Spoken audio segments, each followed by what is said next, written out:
காவிரியில் இருந்து தமிழகத்திற்கு உரிய தண்ணீரை தர மறுக்கும் கர்நாடக அரசை கண்டித்து தமிழ்நாடு விவசாயிகள் சங்கம், விடுதலை சிறுத்தைகள் கட்சி உள்ளிட்ட பல்வேறு அமைப்புகளின் சார்பில் கடலூர் மாவட்டம் சிதம்பரத்தில் ரயில் மறியல் போராட்டம் நடைபெற்றது. இதில் ஏராளமானோர் கலந்து கொண்டு சென்னையில் இருந்து திருச்சி சென்ற சோழன் எக்ஸ்பிரஸ் ரயில் முன்பு தண்டவாளத்தில் அமர்ந்து கொடிகளை ஏந்தியபடி கண்டன முழக்கங்களை எழுப்பினர். அனைத்து வகை மாற்றுத்திறனாளிகள் மற்றும் பாதுகாப்போர் உரிமைக்கான சங்கம் சார்பில் செங்கல்பட்டு மாவட்ட ஆட்சியர் அலுவலக வளாகத்தில் ஆர்ப்பாட்டம் நடைபெற்றது. மாநில தலைவர் வில்சன் தலைமையில் நடைபெற்ற இந்த போராட்டத்தில் 500க்கும் மேற்பட்ட மாற்றுத்திறனாளிகள் கலந்து கொண்டு உதவித்தொகை கேட்டு விண்ணப்பித்து காத்திருப்போருக்கு உடனே உதவித்தொகை வழங்க கோரியும் 100 நாள் வேலை சட்ட விதிகளின்படி மாற்றுத்திறனாளிகளுக்கு வேலையை உடனே வழங்க கோரியும் கோஷங்களை எழுப்பினர். ஈரோடு பெரியார் நகர் பகுதியில் இந்து சமய அறநிலைத்துறைக்கு சொந்தமான பொய் ஏரிக்கரை கருப்பண்ண சுவாமி திருக்கோவில் அமைந்துள்ளது. 300 வருட தலைமை வாய்ந்த கோவிலில் கடந்த 1999ஆம் ஆண்டு கோவில் பணிகள் நடைபெற்று கும்பாபிஷேக விழா நடைபெற்றது. இந்நிலையில் தற்போது கோவிலில் திருப்பணிகள் தொடர உள்ளது. இந்நிலையில் பணிகள் நடைபெறும் இடத்தை தமிழ்நாடு வீட்டு வசதி நகர்ப்புற வளர்ச்சித்துறை மதுவிலக்குத்துறை அமைச்சர் முத்துசாமி கோவிலில் சுற்றியுள்ள பகுதிகளை ஆய்வு மேற்கொண்டார். இதில் ஈரோடு நாடாளுமன்ற உறுப்பினர் பிரகாஷ் மற்றும் அதிகாரிகள் கலந்து கொண்டனர். தேனி மாவட்டம் ஆண்டிப்பட்டி தாலுகா முழுவதும் கடந்த 2 நாட்களாக தொடர்ந்து மழை பெய்து வருகிறது. வைகை ஆற்றின் நீர்பிடிப்பு பகுதிகளான வெள்ளிமலை, மேகமலை, அரசரடி, பொம்மராஜபுரம் உள்ளிட்ட பகுதிகளில் விடிய விடிய பெய்த கனமழையால் வறண்டு காணப்பட்ட வைகை ஆற்றில் நீர்வரத்து தொடங்கியுள்ளது. இதனால் விவசாயிகளும் பொதுமக்களும் பெரும் மகிழ்ச்சி அடைந்துள்ளனர். பல்வேறு கோரிக்கைகளை வலியுறுத்தி கன்னியாகுமரி மாவட்டம் நாகர்கோவிலில் உள்ள ஆட்சியர் அலுவலக வளாகத்தில் தமிழ்நாடு அனைத்து வகை மாற்றுத்திறனாளிகள் மற்றும் பாதுகாப்போர் உரிமைகளுக்கான சங்கம் சார்பில் ஆர்ப்பாட்டம் நடைபெற்றது. இந்த ஆர்ப்பாட்டத்தில் 100க்கும் மேற்பட்டோர் கலந்து கொண்டு மாதாந்திர உதவித்தொகை, 100 நாள் வேலை மற்றும் வாழ்வாதார முழக்கங்களை எழுப்பினர். இன்றைக்கு தமிழ்நாடு அனைத்து வகை மாற்றுத்திறனாளிகள் மற்றும் பாதுகாப்போர் உரிமைகளுக்கான சங்கத்தின் சார்பாக தமிழ்நாடு முழுவதும் இதுபோன்ற மாவட்ட ஆட்சியரிடம் மாற்றுத்திறனாளிகளை ஒப்படைக்கும் போராட்டம் நடத்தப்படுகிறது. இதற்கான காரணம், இவர்கள் கடந்த 15-16 மாதங்களாக உதவித்தொகையை கேட்டு காத்து கொண்டிருக்கிறார்கள். இன்னும் அரசாங்க தரப்பிலிருந்து எந்த விதமான ஒரு நம்பிக்கையான வாக்குறுதியும் வரவில்லை. கடந்த 12ஆம் தேதி ஒரு பேச்சுவார்த்தை மாநில அதிகாரிகள் மாற்றுத்திறனாளி சங்க தலைவர்களை அழைத்து பேசினார்கள். ஆனால் அதில் சொல்லக்கூடிய விவரம் என்னவென்றால், தமிழ்நாடு முழுவதுமே ஒரு 3000 பேர் தான் காத்திருக்கிறார்கள் என்று. நம்முடைய கணக்கு என்னவென்றால், கன்னியாகுமரி மாவட்டத்தில் ஆசாரிப்பள்ளத்தில் ஒரு வாரத்துக்கு 20லேருந்து 30 பேர் வரைக்கும் அடையாள அட்டை வாங்குறாங்க. அப்படின்னா ஒரு ஆண்டுக்கு 1000 பேருக்கு மேலே அடையாள அட்டை கொடுக்கறத நம்ம கண்ணு முன்னாடியே தெரியுது. அப்படின்னு சொன்னால் அதில் ஒன்றும் பெரிய புள்ளி விவரங்கள் அவங்க ஆராய்ச்சி பண்ண வேண்டிய அவசியமே கிடையாது. கொடுத்த அடையாள அட்டை 40% மேலே இருந்தால் அவங்க உதவித்தொகைக்கு தகுதியானவங்க. அந்த உதவித்தொகை கொடுக்கணுங்கிறது தான் இந்த கோரிக்கை. ஏற்கனவே தேர்தலுக்கு முன்னாடி ஒரு போராட்டத்தை அறிவிச்சிருந்தோம். அப்போ இந்த மாதிரி தேர்தல் வருது, இந்த நேரத்தில் நாங்கள் பணத்தை ஒதுக்கி உங்களுக்கு கொடுக்குறதுல சிரமம் இருக்குது, அதனால் நாங்கள் பட்ஜெட்டில் ஒதுக்கி தான் நாங்கள் தரணும், அதனால் பட்ஜெட்டுக்கு பிறகு இந்த அறிவிப்பு வரும், நீங்கள் போராட்டத்தை ஒத்தி வைங்கன்னு கேட்டாங்க. அதனால் பாராளுமன்ற தேர்தல் வரும்போது அந்த போராட்டத்தை ஒத்தி வச்சோம். ஆனால் அதுக்கு பிறகு அரசாங்கம் இதன் மீது உரிய கவனம் செலுத்தி இருந்தால் இதுக்குள்ளே அந்த தொகையை கொடுத்துருக்கலாம். சமூக நீதியை பேசக்கூடிய அரசாங்கம் இதைவிட வேறு யாருக்கு நீதி வழங்கப் போகிறது? புதுச்சேரி ஓய்வு பெற்ற அங்கன்வாடி பணியாளர்கள் நலசங்கம் சார்பில் உருளையான்பேட்டை முல்லை நகரில் அரசு ஊழியர்கள் சம்மேளன கூட்டம் நடைபெற்றது. இதில் ஏராளமானோர் கலந்து கொண்டனர். பின்னர் செய்தியாளர்களை சந்தித்த அங்கன்வாடி பணியாளர்கள், ஓய்வு பெற்ற அங்கன்வாடி பணியாளர்களுக்கு சட்டப்படி கிடைக்க வேண்டிய ஓய்வூதியம் மற்றும் 6வது ஊதியக்குழு பரிந்துரையின்படி அங்கன்வாடி உதவியாளர்களுக்கு வழங்கப்பட வேண்டிய 50% ஊதிய நிலுவை உள்ளிட்டவைகளை வலியுறுத்தி கடந்த 3 ஆண்டுகளுக்கும் மேலாக போராட்டம் நடத்தி வருவதாகவும், தற்போது வரை எந்த நடவடிக்கையும் எடுக்காத நிலையில் அரசை கண்டித்து வரும் 25ஆம் தேதி சட்டசபை முற்றுகை போராட்டத்தில் ஈடுபட உள்ளதாகவும் தெரிவித்தனர். இந்த பத்திரிகை அனைவருக்கும் வணக்கம். குறிப்பாக எங்களுக்கு 2 முக்கியமான கோரிக்கைகள் என்பது நீண்ட காலமாக தீர்க்கப்படாமல் இந்த புதுச்சேரி அரசு காலதாமப்பட்டு வருகிறது. ஒன்று, 2006 6வது ஊதியக்குழுவில் அவருடைய நிலுவைத் தொகையில் ஒரு 50% கிட்டத்தட்ட 16 வருஷமாக பல போராட்டம் பண்ணியாச்சு. இது வரைக்கும் கொடுக்காமல் இந்த அரசாங்கம் தாமதம் செய்கிறது. அது கிட்டத்தட்ட பார்த்தீங்கன்னா ஒரு 3 கோடியிலேருந்து ஒரு 3.5 கோடிக்குள்ளே தான் வரும். அது இந்த அரசாங்கத்துக்கு ஒரு அமௌண்ட்டே கிடையாது. ஆனால் அது ஒரு டிலே பண்ணிடும். அதுக்கடுத்து கிராஜுவிட்டி, பணிக்கொடை. இது வந்து பார்த்தீங்கன்னா சட்டபூர்வமாக ஒரு அரசு ஊழியர் பர்மனெண்ட் ஆகி 5 வருஷம் தொடர்ச்சியாக வேலை செஞ்சுருந்தாங்கன்னா அவங்களுக்கு கிடைக்க வேண்டிய ஒரு உரிமை. அதுவும் வந்து இவங்களுக்குலாம் வந்து போனஸ் என்பது மிகப்பெரிய சிக்கலாக இருக்குது. நீங்கள் ஓஏபியில் தான் அவங்களுக்கு போனஸே கொடுக்குறாங்க. அந்த தொகை என்பது சாதாரணமாக 60 வயசு மேலே இருக்கிறவங்களுக்கு தொகை. அது வந்து ஒரு கவர்மெண்ட்டில் 30,000 35,000 சம்பளம் வாங்கிட்டு மறுநாளே பார்த்தீங்கன்னா பென்ஷனே கிடையாது. 2,500 வச்சுக்கிறாங்க. அப்போ இந்த தொகை என்பது ரொம்ப கம்மியாக இருக்குது. அந்த தொகையை கூட பார்த்தீங்கன்னா ஓஏபியில் ஒழுங்காக கொடுக்குறது கிடையாது. அப்போ இந்த கிராஜுவிட்டி என்பது ஒரு முக்கியமான ஒரு விஷயம். அந்த 30 வருஷம் 35 வருஷம் செஞ்சுருக்கிறாங்க. இந்த கிராஜுவிட்டி என்பது முக்கியமான விஷயம். அதுக்காக என்ன பண்ணோம்னாங்க, அங்கன்வாடி ஊழியர்கள்லாம் கிடையாதுன்னு ஒரு பேரில் சொல்லியிருந்தாங்க. அதுக்காக நாம் வந்து ஒரு ஓய்வு பெற்ற ஒரு ஊழியருக்கும் ஓய்வு பெற்ற ஒரு உதவியாளருக்கும் ஒரு நம்ம தொழிலாளர் துறையில் இருக்கக்கூடிய அந்த கன்சல்டேஷனில் ஒரு வழக்கு தொடுத்து அந்த வழக்கில் நம்ம ஜெயிச்சோம். சேலம் மாநகரில் பழைய பேருந்து நிலையம் முதல் ஏற்காடு அடிவாரம் வரை ஸ்ரீ குமரன் என்ற தனியார் மாநகர பேருந்து இயங்கி வருகிறது. இந்த பேருந்தில் சிறுவன் ஒருவன் பேருந்து நடத்துனராக பணிகளை செய்து வருகிறார். சிறுவர்களை வேலைக்கு அமர்த்தக்கூடாது என்கின்ற நிலையில் தனியார் பேருந்து நிர்வாகம் அதனை எல்லாம் பொருட்படுத்தாமல் சிறுவனை நடத்துனர் பணி செய்ய வைத்துள்ளதாக அப்பகுதி மக்கள் குற்றம் சாட்டியுள்ளனர். தென்காசி மாவட்டம் குற்றாலத்தில் மெயின் அருவி, ஐந்தருவி, பழைய குற்றால அருவி, புலி அருவி ஆகியவை வனத்துறை கட்டுப்பாட்டில் உள்ளது. ஒவ்வொரு ஆண்டும் ஜூன், ஜூலை, ஆகஸ்ட் ஆகிய 3 மாதம் சீசன் காலம் என்பதால் இங்கு ஏராளமான சுற்றுலா பயணிகள் வருவது வழக்கம். இந்நிலையில் கடந்த 4 நாட்களுக்கு மேலாக தென்காசி மாவட்டத்தின் பல்வேறு பகுதிகளிலும் மேற்கு தொடர்ச்சி மலை வனப்பகுதிகளிலும் தொடர்ந்து பெய்த கனமழை காரணமாக குற்றாலத்தில் உள்ள அனைத்து அருவிகளிலும் கடும் வெள்ளப்பெருக்கு ஏற்பட்டு உள்ளது. இதனால் சுற்றுலா பயணிகளின் பாதுகாப்பை கருத்தில் கொண்டு கடந்த 2 நாட்களாக சுற்றுலா பயணிகள் அருவியில் குளிப்பதற்கு மாவட்ட நிர்வாகம் தடை விதித்துள்ளது. இந்நிலையில் இன்றும் நீர்வரத்து அதிகரித்து உள்ளதால் சுற்றுலா பயணிகள் குளிப்பதற்கு இன்று 3வது நாளாக தடை விதிக்கப்பட்டுள்ளது. இதனால் அங்கு வந்த சுற்றுலா பயணிகள் ஏமாற்றமடைந்துள்ளனர். திருச்சி மன்னார்புரத்தில் உள்ள ஒருங்கிணைந்த தொழிலாளர் துறை அலுவலகத்தை சுமார் 200க்கும் மேற்பட்ட முறைசாரா தொழிலாளர்கள் முற்றுகையிட்டு ஆர்ப்பாட்டத்தில் ஈடுபட்டனர். சிஐடியு மாவட்ட செயலாளர் ரெங்கராஜன் தலைமையில் நடைபெற்ற இந்த போராட்டத்தில் அழிந்து போனதாக சொல்லப்படும் 72 லட்சம் நலவாரிய உறுப்பினர்களின் தகவல்கள் உடனடியாக மீட்டெடுக்க கோரியும், திருச்சி நலவாரியத்தில் 400க்கும் மேற்பட்ட நபர்கள் போலியான தொழிற்சங்கங்களை உருவாக்கி கையெழுத்திடுவதை அரசு உடனடியாக தடுத்து நிறுத்த கோரியும் அவர்கள் கோஷமிட்டனர். தமிழகம் முழுவதும் செயல்படுகின்ற நலவாரிய அலுவலகத்தில் பதிவு செய்த முறைசாரா தொழிலாளர்களை பற்றியான தரவுகள் 72 லட்சம் பேருடைய தரவுகள் காணவில்லை என்று சொல்லி கடந்த ஜூலை மாதத்திலிருந்து நலவாரிய அதிகாரிகள் தெரிவித்துக் கொண்டிருக்கிறார்கள்.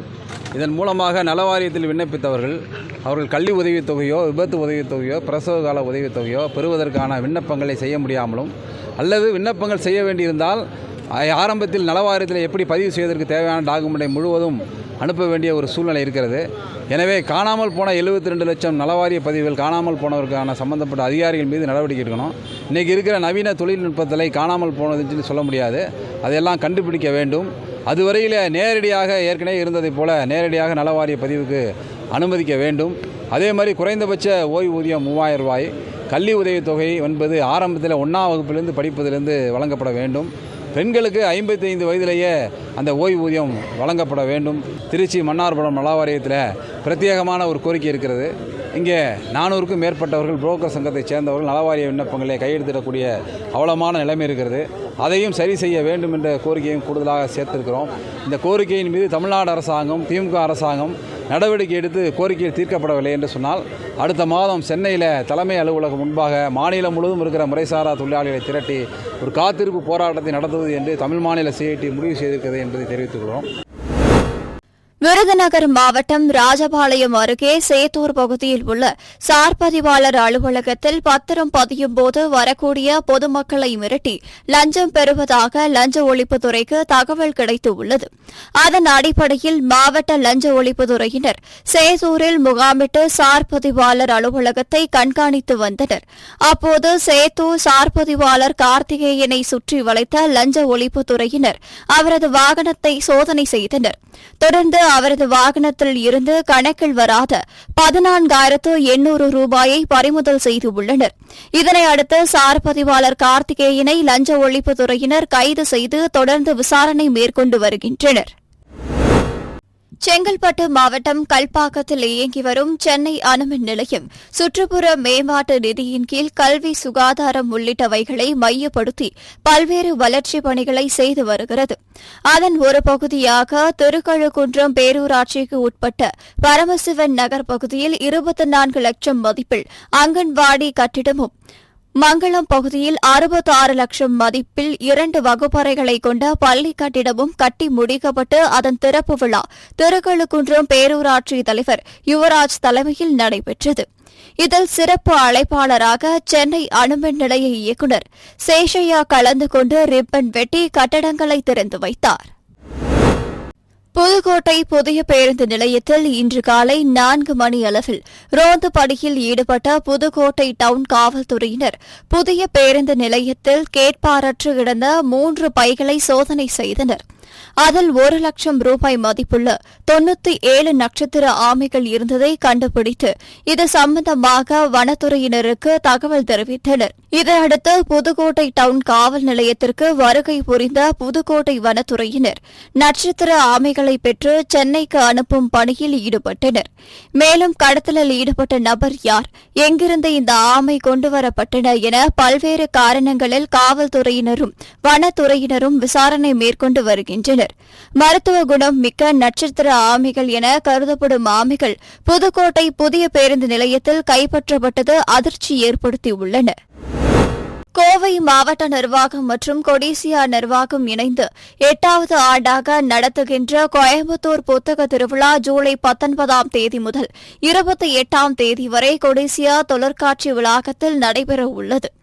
இந்த புத்தக திருவிழாவில் தமிழ்நாடு, புதுச்சேரி மட்டுமல்லாமல் பல்வேறு மாநிலங்களில் இருந்து புத்தக பதிப்பாளர்கள் பங்கேற்க உள்ளனர். இந்நிலையில் இந்த புத்தக கண்காட்சி குறித்து செய்தியாளர்களை சந்தித்த மாவட்ட ஆட்சியர் கிராந்திகுமார் பாடி ஆண்டுதோறும் இந்த புத்தக திருவிழா வெற்றிகரமாக நடந்து வருவதாகவும் அதேபோல் இந்த ஆண்டும் பல்வேறு நிகழ்ச்சிகள், விருதுகள், போட்டிகள் நடத்த திட்டமிடப்பட்டிருப்பதாகவும் தெரிவித்தார். கோயம்புத்தூர் புத்தக திருவிழா 2024ஆம் ஆண்டுக்கான புத்தக திருவிழா ஜூலை 19ஆம் தேதி தொடங்கி 28ஆம் தேதி வரை நடைபெறும். ஆண்டுதோறும் நடைபெறுள்ள இந்த புத்தக திருவிழா ஒரு மிகப்பெரிய வெற்றிகரமாக நம்ம ஆண்டுதோறும் நடந்து கொண்டு வருகிறோம். இந்த ஆண்டும் பல்வேறு நிகழ்ச்சிகள், நம்ம ஸ்டால்ஸ் போட்டு பல்வேறு புக்ஸ் அங்கே டெஃபினட்டாக நம்ம ப்ரொமோட் பண்ணோம். அது மட்டும் இல்லாமல் பல்வேறு விருதுகள், ஆக்டிவிட்டீஸ், நம்ம எல்லாருக்கும் எல்லா ஏஜ் குரூப்ஸில் இருக்கிறவங்களுக்கும் தேவையான லிட்ரரி ஆக்டிவிட்டீஸ் அங்கே பிளான் பண்ணியிருக்காங்க. ஸோ பொதுமக்கள் அனைவரும் இதில் பங்கேற்று இது வெற்றிகரமாக நடத்துறதுக்கு அழைப்பு நம்ம கொடுக்குறோம் மாவட்ட நிர்வாகத்தின் சார்பாக. இந்த ஆண்டும் நம்ம இந்த புக் ஃபேர் நம்ம தமிழக அரசு சார்பாக நம்ம கொலாபரேஷன் நம்ம பண்ணுறோம். நம்ம லைப்ரரிஸ் டிபார்ட்மெண்ட் மற்றும் கொடிசியா புக் ஃபேர் கமிட்டி இணைந்து இது நம்ம நடத்த போகிறோம். லாஸ்ட் இயர் நிறைய பார்ட்டிசிபேஷன் நம்ம பார்த்து ஒரு 2 crores மேலாக சேல்ஸ் நடந்துச்சு. இந்த இயர் அந்த மாதிரி ஒரு பார்ட்டிசிபேஷன் நம்ம எதிர்பார்க்குறோம். சோஷியல் இனிஷியேட்டிவ்ஸ் பார்த்தா last year book donation drive நடத்தி 2000க்கும் மேற்பட்ட புத்தகங்கள் நம்ம சிறைக்காக வாங்கப்பட்டு அங்கே கொடுத்தாங்க. இந்த வருஷமும் நம்ம அந்த டொனேஷன் டிரைவ் நடத்த போகிறோம். நம்ம கவர்மெண்ட் ஹாஸ்டல்ஸ் மற்றும் பல்வேறு தேவையான இடங்களுக்கு புத்தகங்கள் கொடுக்கறதுக்கான டொனேஷன் டிரைவ் இந்த புத்தக திருவிழாவில் நம்ம நடத்த போகிறோம். ஒன்றிய அரசு அமல்படுத்தியுள்ள ரயில்வே துறை புதிய பென்ஷன் திட்டத்தை கைவிடக் கோரி ரயில்வே மஸ்தூர் தொழிலாளர்கள் சிவகங்கை மாவட்டம் காரைக்குடி ரயில் நிலையம் முன்பு ஆர்ப்பாட்டத்தில் ஈடுபட்டனர். அப்போது புதிய பென்ஷன் திட்டத்தால் ரயில்வே துறையில் பணிபுரியும் தொழிலாளர்கள் பாதிக்கப்படுவார்கள் என்றும் இதனால் பழைய பென்ஷன் திட்டத்தை தொடர வேண்டும் என்றும் வலியுறுத்தினர். தஞ்சாவூர் மாவட்டம் கும்பகோணத்தில் காசிராமன் தெருவில் அமைந்திருந்த ஸ்ரீ கிருஷ்ணா உதவி பெறும் துவக்க பள்ளியில் கடந்த 2004ஆம் ஆண்டு ஜூலை 16ஆம் தேதி ஏற்பட்ட தீ விபத்தில் 94 குழந்தைகள் தீயில் கருகி உயிரிழந்தனர். இதனைத் தொடர்ந்து ஆண்டுதோறும் இறந்த குழந்தைகளின் நினைவு தினம் ஜூலை 16ஆம் தேதி அனுசரிக்கப்பட்டு வருகிறது. அந்த வகையில் இன்று 20ஆம் ஆண்டு நினைவு நாள் இன்று அனுசரிக்கப்பட்டது. இதனையொட்டி சம்பவம் நடந்த காசிராமன் தெரு கிருஷ்ணா தனியார் பள்ளி முன்பு குழந்தைகளை இழந்த பெற்றோர்கள், சமூக ஆர்வலர்கள் என பல தரப்பினர் மெழுகுவர்த்தி ஏற்றி வைத்து குழந்தைகளுக்கு பிரியமான இனிப்பு வகைகள், பழங்கள் வைத்து கண்ணீர் மல்க அவர்களது திருவுருவப் படத்திற்கு மாலை அணிவித்து உதிரி மலர்கள் தூவி அஞ்சலி செலுத்தினர். முன்னாள் முதலமைச்சர் கலைஞரின் நூற்றாண்டு நிறைவு விழாவையொட்டி திருவள்ளூர் கிழக்கு மாவட்ட திமுக சார்பில் மாநில அளவிலான கராத்தே போட்டி பெரியபாளையத்தில் நடைபெற்றது. 60 பிரிவுகளாக நடத்தப்பட்ட இப்போட்டியில் தமிழகம் மற்றும் ஆந்திர மாநிலத்தைச் சேர்ந்த 450 வீரர் வீராங்கனைகள் கலந்து கொண்டனர். இந்நிகழ்ச்சியில் சிறப்பு அழைப்பாளராக கும்மிடிப்பூண்டி சட்டமன்ற உறுப்பினர் கோவிந்தராஜன் கலந்து கொண்டு வெற்றி பெற்ற வீரர் வீராங்கனைகளுக்கு சான்றிதழ்கள், நினைவு பரிசு மற்றும் பதக்கங்களை வழங்கி சிறப்புரையாற்றினார். திருச்சி மாவட்டம் புள்ளம்பாடி சிவன் கோவில் தெருவை சேர்ந்த செந்தில்குமார் என்பவர் தனது தாயை வாடகை காரில் அழைத்துக் கொண்டு திருச்சியில் உள்ள தனியார் மருத்துவமனைக்கு சென்று கொண்டிருந்தார். அப்போது திருச்சி நம்பர் 1 டோல்கேட் அருகே சென்னை திருச்சி தேசிய நெடுஞ்சாலையில் கார் வந்து கொண்டிருந்தபோது அதே திசையில் பின்னால் வந்த லாரி காரின் மீது மோதி விபத்து ஏற்பட்டது. இதில் பாலத்தின் தடுப்பு சுவரில் கார் மோதி கட்டை மீது ஏறி நின்றது. இந்த சம்பவத்தில் கார் அப்பளம் போல் நொறுங்கியது. இருப்பினும் காரில் வந்த செந்தில்குமார், அவரது தாய் மற்றும் கார் ஓட்டுநர் முருகேசன் ஆகியோர் சிறிய காயங்களுடன் அதிர்ஷ்டவசமாக உயிர் தப்பினர். இந்த விபத்தினால் சென்னை திருச்சி தேசிய நெடுஞ்சாலையில் போக்குவரத்து நெரிசல் ஏற்பட்டு வாகனங்கள் நீண்ட வரிசையில் நின்றன. இதுகுறித்து தகவல் அறிந்த கொள்ளிடம் போலீசார் சம்பவ இடத்திற்கு விரைந்து சென்று போக்குவரத்தை சீர் செய்து கிரேன் எந்திரம் மூலம் காரை அப்புறப்படுத்தினர். மேலும் இந்த விபத்து குறித்து கொள்ளிடம் போலீசார் வழக்கு பதிவு செய்து விசாரணை நடத்தி வருகின்றனர். சென்னை சேப்பாக்கம் திருவல்லிக்கேணி சட்டமன்ற தொகுதி அண்ணா சாலை மதராசா அசாம் பள்ளி மைதானத்தில் நடைபெற்று வரும் விளையாட்டரங்கம் கட்டடப் பணிகளை இளைஞர் நலன் மற்றும் விளையாட்டு மேம்பாட்டுத்துறை அமைச்சர் உதயநிதி ஸ்டாலின் பார்வையிட்டு ஆய்வு செய்தார். இதனைத் தொடர்ந்து கோபாலபுரத்தில் ரூபாய் 7.79 கோடி மதிப்பீட்டில் கட்டப்பட்டு வரும் குத்து சண்டை பயிற்சி மையம், இப்பயிற்சி மையத்தின் கட்டடப் பணிகளையும் ஆய்வு செய்தார். செங்கல்பட்டு மாவட்டம் திருக்கழுக்குன்றம் பேரூராட்சி அலுவலகத்தில் 4, 5, 11ஆம் வார்டுகளுக்கான முதலமைச்சரின் விரிவான மருத்துவ காப்பீடு அடையாள அட்டை பெறுவதற்கான முகாம் பேரூராட்சி தலைவர் யுவராஜ் தலைமையில் நடைபெற்றது. இந்த முகாமை திமுக திருக்கழுக்குன்றம் வடக்கு ஒன்றிய செயலாளர் தமிழ்மணி துவக்கி வைத்தார். இந்த முகாமில் 100க்கும் மேற்பட்ட பொதுமக்கள் கலந்து கொண்டு தங்களது மருத்துவ காப்பீடு உறுப்பினர் அட்டையை புதுப்பித்துக் கொண்டனர். அரியலூர் கட்டுமான தொழிலாளர் நலவாரிய அலுவலகம் முன்பு கட்டுமான தொழிலாளர்கள் கொட்டும் மழையில் குடைபிடித்தபடி பல்வேறு கோரிக்கைகளை வலியுறுத்தி ஆர்ப்பாட்டத்தில் ஈடுபட்டனர். இந்த ஆர்ப்பாட்டத்தின் போது ஆன்லைன் குளறுபடிகளை சரி செய்ய வேண்டும், பெண்களுக்கு 50 வயதில் 3000 ஓய்வூதியம் வழங்க வேண்டும், பெண்கள் உரிமை தொகையை காரணம் காட்டி பெண்களுக்கு ஓய்வூதியம் வழங்க மறுக்கக்கூடாது உள்ளிட்ட பல்வேறு கோரிக்கைகளை வலியுறுத்தினர்.